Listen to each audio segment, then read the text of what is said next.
Guillermo del Toro's internationally acclaimed film is a bit difficult to describe in one or two words. Sure, it's undeniably gory, dark, and fairly gritty. But it's also heartfelt and oddly cozy. It's an endearing portrait of a childhood, one that belongs to our hero, Ophelia. This story surely isn't Disney. It doesn't omit or lighten any of the horror. It leaves it all in, blunt, yet beautiful. But in its completeness, nor does the film exactly revel in darkness or tragedy, which may be a bit difficult to believe considering the story's twisted arc. Just take a look at its opening shot. Our hero is dead. But let's flash back and see how it really ends, and how through this contrast, Pan's Labyrinth depicts a child's struggle for comfort and freedom in a time when her father, mother, and whole country have been swept away beneath her feet. Indeed, the story takes place in Spain, 1944, after the country's civil war. According to the exposition, a new fascist regime has come into power, its only resistance being small bands of armed men hiding out in the mountains. And this is the ordinary world in which our hero's journey kicks off. Having just moved to a new estate with her pregnant mother, Ophelia is feeling frightened by all the change, the scary nighttime sounds, and especially her intimidating stepfather, Captain Vidal, whom she refuses to accept.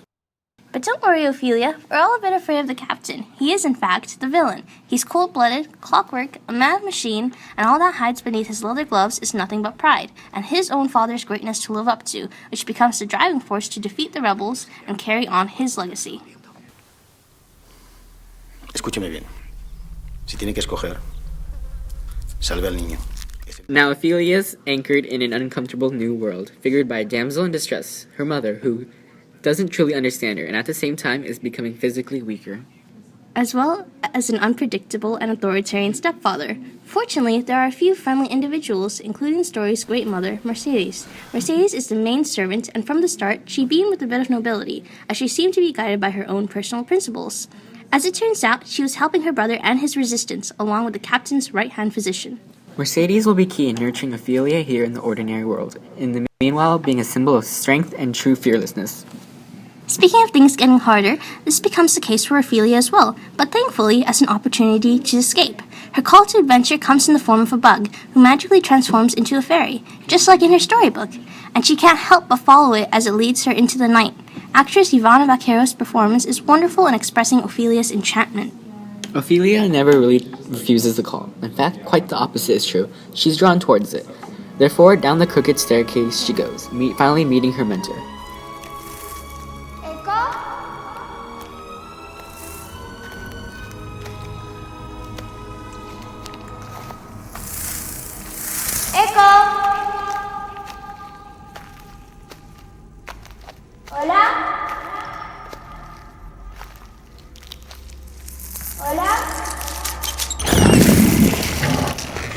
¿Sois vos?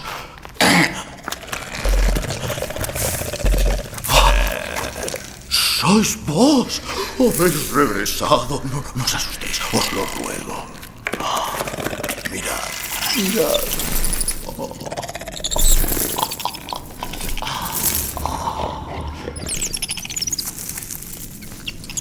Mi nombre es Ofelia. ¿Quién eres tú? ¿Yo? Yo he tenido tantos nombres.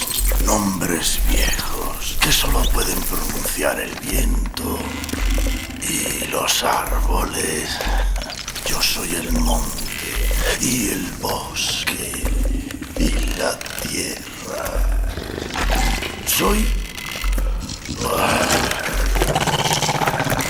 Soy un fauno, vuestro más humilde súbdito, Ophelia meets the faun, who tells her about the fairy realm and her other life. Ophelia was born in the moon. She is, in short, the reincarnation of a princess who, long ago, followed her curiosity, had wanted to explore the real world. Tragically, the princess had suffered and died, but her father, the king, knew that she would return. So, the faun gives her the book and helps guide through the tasks that lead her back to her true home, even if he is a bit hard on her at times. But with a brave and curious heart, Ophelia accepts the book and crosses the threshold. This is when she officially leaves the mortal realm and enters the world of the fantastical, though it may not be everything she expected. Ophelia is told to complete 3 tasks before the moon is full, after which she can go to the fairy realm. She has to feed 3 magic stones to the toad, take the dagger from the room with the pale man, and bring her brother to the labyrinth. This stage also takes part in the real world, as Ophelia allies with Mercedes and the Doctor, developing a trust being careful to keep their secret. What adds to the tension are, as mentioned earlier, the contrasts: cold and warm, dark and light, grim and charm. This is perfectly encapsulated through the movie's mise-en-scène, or art direction. The shots are filled with details: tweed coats, crackling embers, woolly shawls, glowing lights, blue moon nights, and shadows. Lots of shadows, all of which create a distinct and unforgettable tone. As well, white and green are two colors that come up a lot in the movie. White usually means good and pure, but then it also has negative aspects such as death. Green is symbolic of growth, sensation, hope, and fertility, but inversely may be associated with death and decay. As for other filmmaking techniques, the movie's editing seamlessly intertwines the real and fairy realms together, carving parallels between the horrors and hopes that lie in each. Take for instance this scene in which Ophelia and Captain Vidal venture through the forest, each with their own goals in mind. Son ellos.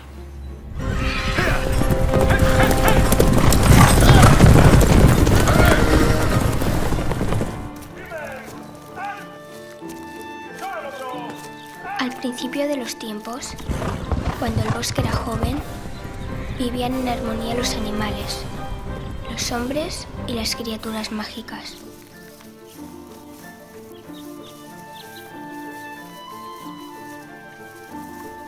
Se protegían los unos a los otros y dormían juntos bajo la sombra de un frondoso árbol que crece en la colina cerca del molino. Ahora el árbol se muere, sus ramas están secas, su tronco viejo y torcido. Debajo de sus raíces ha anidado un enorme sapo que no lo deja sanar. Habrás de meter las 3 piedras de ámbar mágicas en su boca y recuperar una llave dorada que oculta en su vientre. Solo así el árbol volverá a florecer.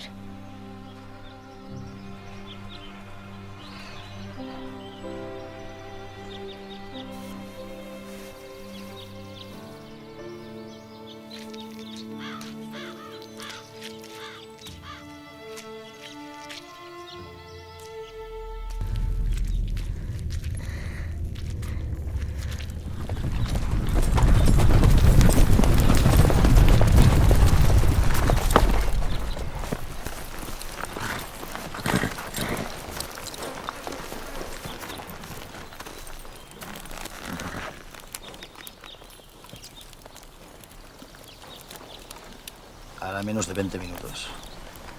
Another distinguishing factor of this hero's journey is what Guillermo del Toro wanted. His intention wasn't to give her, as he described, a safe choice, but rather it was important that she endured the tests regardless of whether she technically came out a victor or not. Whilst on the subject, we should note that the tests aren't just mystical, as Ophelia's mother becomes increasingly ill, having troubles with her pregnancy.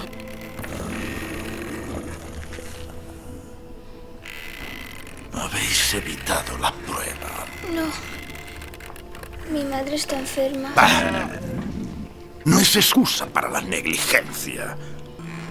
Lleva a cabo la prueba. La luna llena ya está cercana. Dejaos guiar por ellas. Iréis a un lugar muy peligroso. Tened cuidado. Lo que ahí dormita no es humano. The Pale Man trial is Ophelia's approach to the inmost cave. If the idea of an ancient child eater wasn't frightening enough, Guillermo adds weight through allusions, both mythical and historical. Especially, keep in mind the symbol of shoes, which reminded us, as well as other viewers, a bit about... Shoe is life. It's a person. It's Elegant shoes. Full shoes. So, was the Pale Man the embodiment of everything Ophelia feared, or everything that many children during that time of her history feared? Although never clarified, we can't deny that this scene is probably the most heart-pounding of the entire movie. Ophelia gives in to temptation, forgetting the fawn's rules, and eats a couple of grapes, and the Pale Man awakes. Fortunately, she narrowly escapes. The fawn does find out that she touched the food, resulting in the death of 2 fairies. He decides to end her tests, telling her that she has just lost her chance of becoming the princess she was and rejoining her immortal family. However, Ophelia still has to face her ordeal. Although earlier the fawn had given her magic to ensure her mother's recovery, the captain and her mother discovers the magical plant, criticizes her childish fantasies, and burns it. Soon after, her mother goes into labor and passes away, leaving Ophelia, the captain, and her new baby brother. This ordeal doesn't strengthen her, but rather it pushes her down further in defeat, a real-world tragedy to match her fairy world failure. Things get even dimmer when Captain Vidal discovers the Doctor and Mercedes' betrayal. Making sure to get along before the captain's next move, Mercedes is quick to flee the estate. Ophelia refuses to be left with a farewell, so she tags along and the two sneak out in the storm. Unfortunately, it doesn't turn out to be that easy, as Ophelia and Mercedes are discovered by Vidal, who brings them back into the compound. But recall what we said about Mercedes being incredible, because it still stands true, as she manages to escape the captain's arrest. Meanwhile, in her room, Ophelia gets a final chance at redemption. She just needs to bring her brother to the fawn in the labyrinth. Evading her drugged and wounded father, Ophelia appears with her brother in the labyrinth. El portal solo se abrirá si derramamos en él sangre inocente. Solo un poco de sangre. Un pinchazo tan solo. Es la última prueba. Vamos. Prometisteis obedecerme sin chistar. Entregadme al niño. No. Mi hermano se queda conmigo. Things take a complete turn when Vidal catches up and, after taking his son, shoots and kills Ophelia. Although the story hasn't ended yet, as Vidal exits the labyrinth, he's surrounded by the rebels who take his son, extinguishing his life and legacy. In the real world, Ophelia is embraced by Mercedes, who, in a heartbreaking moment, sings her lullaby.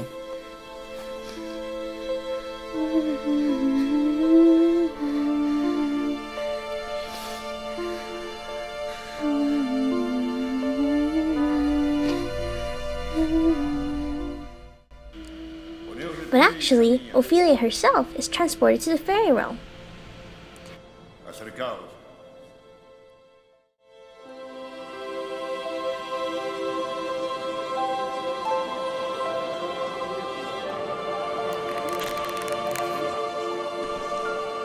Habéis derramado vuestra sangre antes que la de un inocente. Esa era la última prueba, la más importante. At last, we have a happy ending, however it may be interpreted. Personally, I'd like to believe that the fairy realm was real, and that Ophelia truly escaped.